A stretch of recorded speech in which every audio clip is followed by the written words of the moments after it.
You are tuned into Cinema Symposium.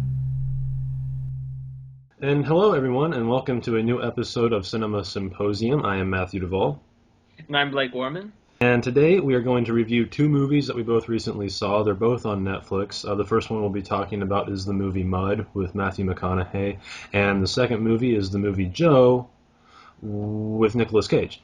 And both interesting movies. I picked one, Blake picked one. Blake picked Mud, so I'll go ahead and let him sort of introduce you to what that film is about. Okay, so Mud's basically, I'll give you a quick, simple synopsis. Basically, the whole movie is about these two kids who one day they live sort of down in the southern U.S., very much in sort of a bayou. Basically, they go upriver one day to this island and they find this boat that's in a tree, and they discover that someone's been living in it, and then they eventually find out that a man, Matthew McConaughey's character, Mud, is living in the boat. And basically, from there, an adventure ensues involving basically, it's a love story in some aspect, really, in some big aspect. And Matthew McConaughey's character is trying to get back with the woman he loves. It's a pretty interesting story when it gets down to it. Yeah, that is more or less the story. Although to say that it's a love story isn't quite preparing you for what the film is about. It's not a love story that you've probably seen before. Uh, but it is about love in the weirdest sort of, well, not the weirdest sort of way, in the most fundamental of ways. There's the main character, in fact, is not Matthew McConaughey necessarily. He's probably main. There's like main character A, main character B. He's probably B. Main character I would say is a young boy who is played very well by a new actor, but going by the name of Ty, or whose name is Ty Sheridan. He was actually in both of our films. We didn't know that until we both watched them.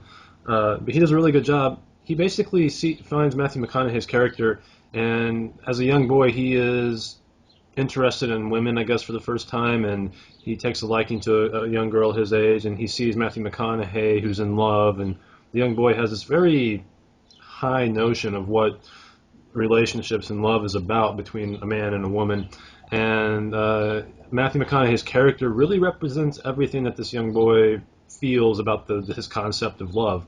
At the same time, the young boy's father and mother are going through what appears to be a trial separation or the beginnings of a divorce. His conception of relationships and love is shattered by that. At the same time, he meets Matthew McConaughey's character, who's fighting for this woman that he loves, and he is holding that character in high regard. Film doesn't exactly end on the kind of note that you would expect, though, with everything that I just said. Yeah, Mud in general, it's a great movie. All the characters are very well played.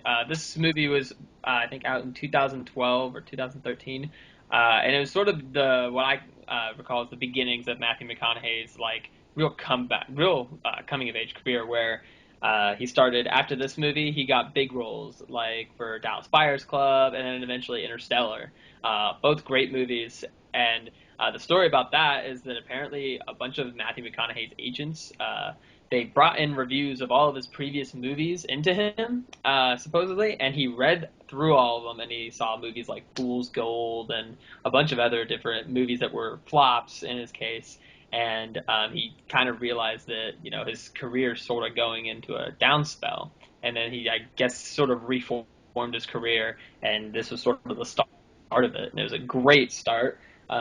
The big showrunner, the one who just stole the show, was Ty Sheridan. His character was so real in a way. He was very human-like. He reminded me of my childhood. We all have our concept of love and how love should be, and it was just interesting to see him sort of grow into manhood in a way. He had this one preconceived concept of love, and then by the end of it, it sort of changed in a way.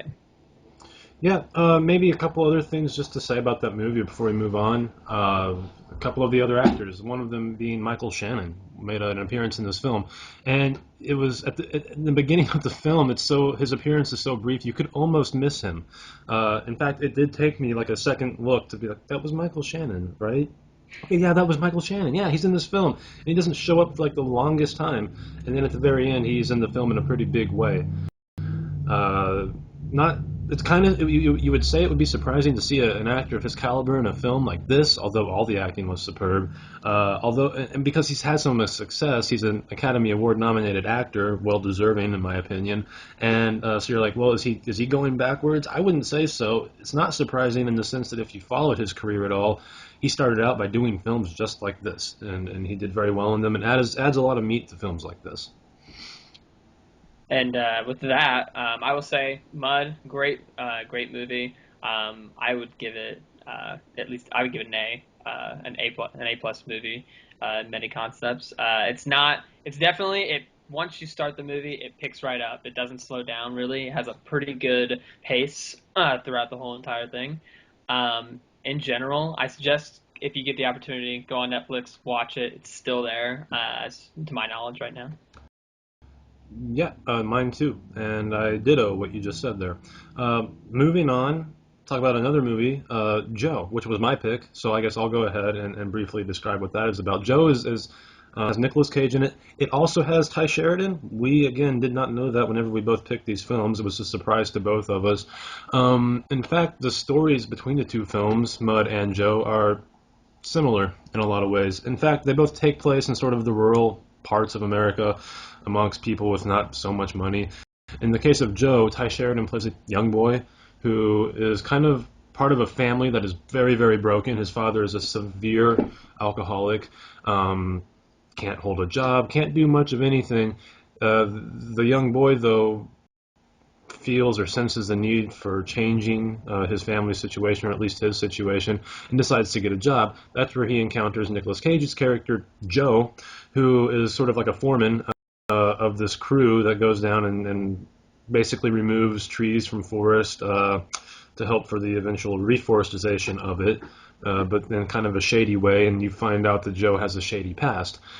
The young boy is kind of taken under the wing of Joe ultimately, and it's another story, much like Mud, where you're pretty surprised, I guess, at the high quality of the acting all the way around, the filmmaking in general, and the quality of the story that you watch. For me, once I watched it, I didn't know what to expect. It's a Nick Cage movie, so you never know what to expect. That's part of why I was watching it. Very pleasantly surprised at just the depth of the film.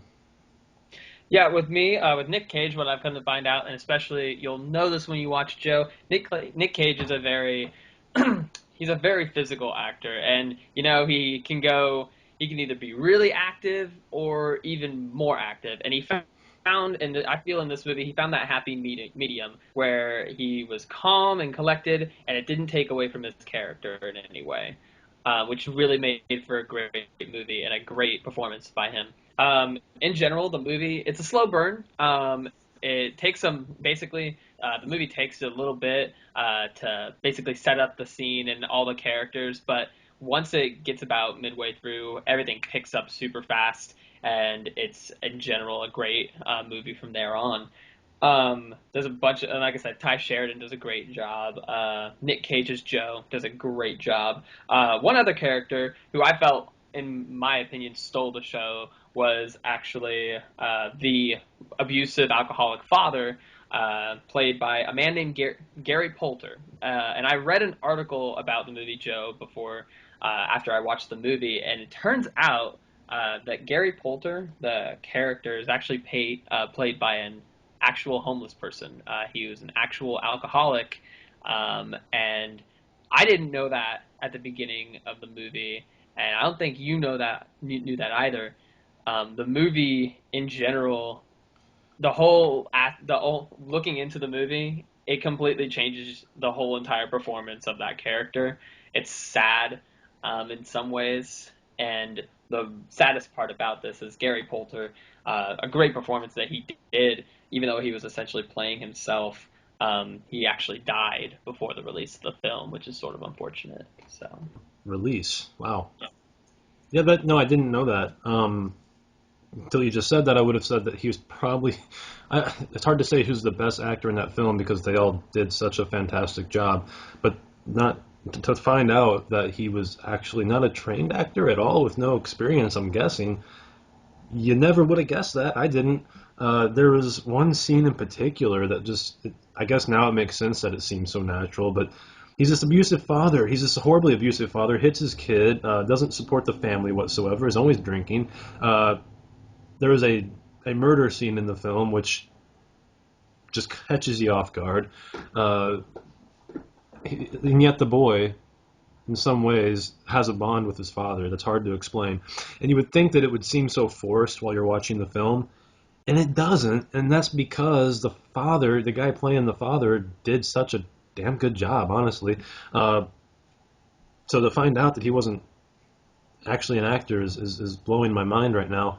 Um, and in a lot of ways, you could look at the movie as being a tale of a boy looking for a father figure. He has his father, who is not doing the greatest job by any means, and then he meets Joe, Nick Cage's character, who doesn't just have a job. He provides employment for other people who would otherwise not have it, and he gives the boy a means of earning a living, I guess, and takes him under his wing, like I said earlier. Joe, played by Nick Cage, is a good counterexample to the father, the actual father, played by apparently someone who was actually homeless. That is stunning to find out. In general, the movie is very humanistic, just like Mud, and in some of the best ways. And it's tough to bring a movie like that with such human qualities and to be so entertaining. But both movies did a great job. Um, Joe has a little bit more action than Mud, but like I said, both movies have a great payoff in the end. Um, and both movies are, like I said, they're available on Netflix. Worth your time. Yeah, and to wrap things up on my end, on the note that you just said, where it's a very humanistic story, they both are, and they're both set in rural settings. You and I, for people who don't know, we don't come from the tiniest of towns in the Midwest, but we aren't from a big city either. And so many times I'll watch films that are about rural America, coming out of Hollywood or wherever, where it's like I feel almost insulted at the lack of depth in the film because the films are almost about how simple people are in these areas. And these two movies are not that. Probably why I enjoyed them so much. Uh, they are set in these rural, poor places, and you see images and scenes where it's obviously poor people dealing with poor people problems. But at the end of the day, it's not about that. It takes place in that world, but it's about just the human condition in that setting. And so that's why I thoroughly enjoyed both films. Agreed. Um, and anything else you'd like to add? Like I said, both movies, great films. If you get the opportunity, watch them both on Netflix. They're both still available. On that note, I'm Blake Orman, And I am Matthew Duvall. and this is Cinema Symposium signing off.